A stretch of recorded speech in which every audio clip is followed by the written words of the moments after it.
Hey guys, welcome back to another video. It is me, the Mysterious Cameraman, and today I'm going to be breaking down the trailer for Spider-Man Prom Night at 0.25x speed. So I've watched this trailer that came out on two separate channels, actually, which is kind of interesting. But I'm really excited for this fan film and stuff to come out in a few weeks, actually. And I think this fan film looks really solid and stuff, and I'm pretty excited for it. The other thing I want to just explain for a second is that some of these details you might have seen, you might not have seen. So I just want to say, look, you may have seen them, you may not have. I'm just trying to break down some of the trailer. And the next thing I just want to bring up quickly is that I've made some of these breakdowns on my channel before, but I haven't done so well. So if this is well, I might do more. If not, I might not do any more of these breakdowns. But I probably will. So without any further ado, let's get into this.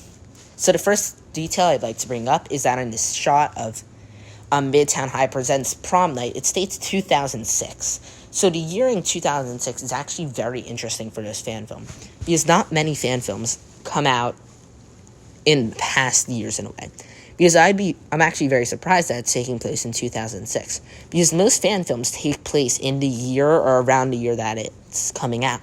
But the fact that it's coming out in 2006 is a very interesting little detail, because 2006 is a decent amount in the past. I'm not going to do the math because I'm writing this script and I left that out.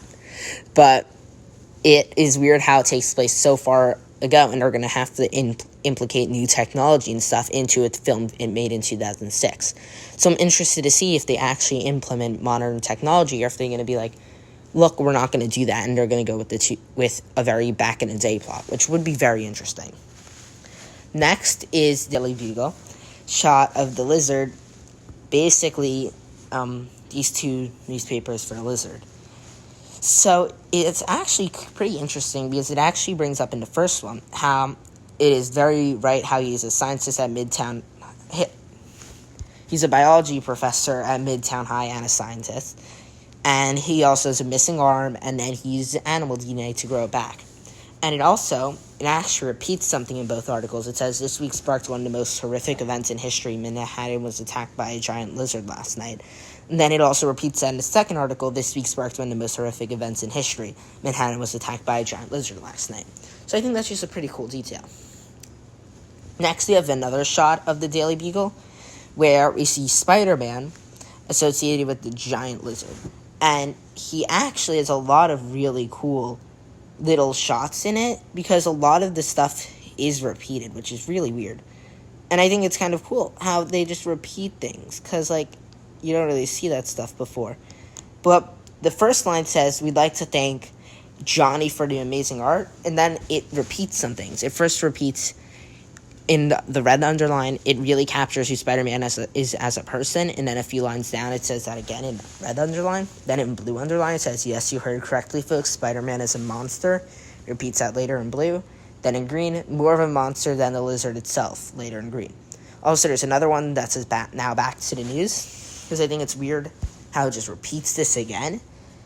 Yeah, it's pretty cool how it just repeats. It's weird, but it's kind of cool as well how it just repeats it again.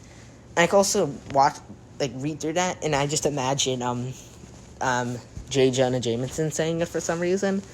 But yeah, I just think it's kind of cool how it kind of repeats it, yet it's a weird choice, but I think it's still good. Next, we have this fight against Black Spider-Man in the Venom suit against this guy. And this guy actually has a knife, which is weird because most people in this film actually have a gun, as you'll see later. But the fact that he has a knife is kind of weird, and I'm excited to see where they go with this. The next thing isn't really a detail, but we finally see Black Spider-Man in this suit. And we actually have two different suits in this film. So it's kind of weird how they're taking the Spider-Man 3 plot in a way with the Black and regular Spider-Man and the Lizard. So how is this going to tie in? Because this is very clearly a Lizard film. So why is there Venom Spider-Man as well? So there are basically two possibilities. Either that there are two separate Spider-Men, either that this is a flashback scene, or that this is actually the Venom Spider-Man. And my theory for this actually is that we see normal Spider-Man in his normal suit for a lot of this. So my theory is this is actually a flashback. That this kind of fight is kind of going to take place in the first act, and it's going to not necessarily be a flashback, but more something that happened in the past, and it's not going to build into the film as much, because I don't think they're going to incorporate both the Lizard and Venom into it. The other option is that this is a second Spider-Man, but I don't think that's where this film is going with itself. So I'm guessing that this is actually a flashback of this fight scene, and this person is actually going to play a huge deal into the film. This guy with the knife might actually be a flashback to another character later in the film or something. But I think it's definitely a flashback and not Venom, because I think that would be a very weird plot to go with. The next thing is this shot of this little capsule, and I think this capsule is a very weird thing to insert into this film, because this is either like a vial or a sheet of paper, because later we see Curtis Connors with it. So it raises the question, what is this little sheet of paper or vial? I think this is actually the cure, which can heal his arm, which in the films give him the Lizard abilities, and same in this. I think that's what gives him the Lizard abilities. Next, we have another shot of the Daily Bugle. We can actually see it in this shot of the Lizard, which is, in my opinion, a pretty cool idea. The Lizard has a pretty cool thing with the Daily Bugle and stuff. And yeah, I think that's just a cool detail that they added that. Next, we finally see the Lizard for the first time in this film, and I think the Lizard actually looks really cool. I really like the overall costume and stuff. I like the head, and I can't wait to see Lizard as a villain, because I think the villain can be done really well. The next thing is the costume of the Lizard, which is actually very comic-based. Instead, like in the real movie, how he's basically there just in his lizard thing, he's wearing the lab coat and some clothing, which is what they actually do in the comics for a lot of the comic book stories, except they didn't do that in the Amazing Spider-Man 1. And I think they're doing that just because they don't have the budget and costumes and stuff to really make a whole Lizard costume, which, of course, I don't think any low-budget fan films can really make the Lizard from the Amazing Spider-Man, but I'm actually excited to see a very different form of the Lizard in his lab coat and stuff, and I kind of want to see how that goes. Next, we have our first shot of Spider-Man, which I kind of just wanted to point out because I think the suit in this film looks really good. And yeah, I'm just excited to overall just see Spider-Man in this film. Next, we see Spider-Man with this gun, with this guy with the gun. And this is why I'm leaning back to the knife scene, because there's a lot of scenes with guns in this film. So having a knife is kind of weird, but I think that this is another scene with Spider-Man fighting someone. I think this is going to tie into that flashback scene with the black Spider-Man suit. Because again, I am thinking it's going to be a flashback compared to Venom.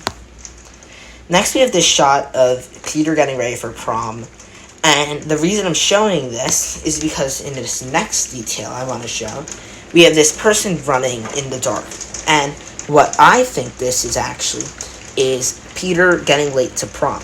Because you can see the lights are out, it's very dark out, the lamp's on, and I think this is actually him late to prom, because the only other shots he is at night is him late. And you can see his shoes look different, there's a little white on his collar, and his hair looks different than it does in most other shots, which you can actually notice because later we see a shot of him in his thing at the school. So it's kind of cool because I think that this is actually Peter coming late to prom.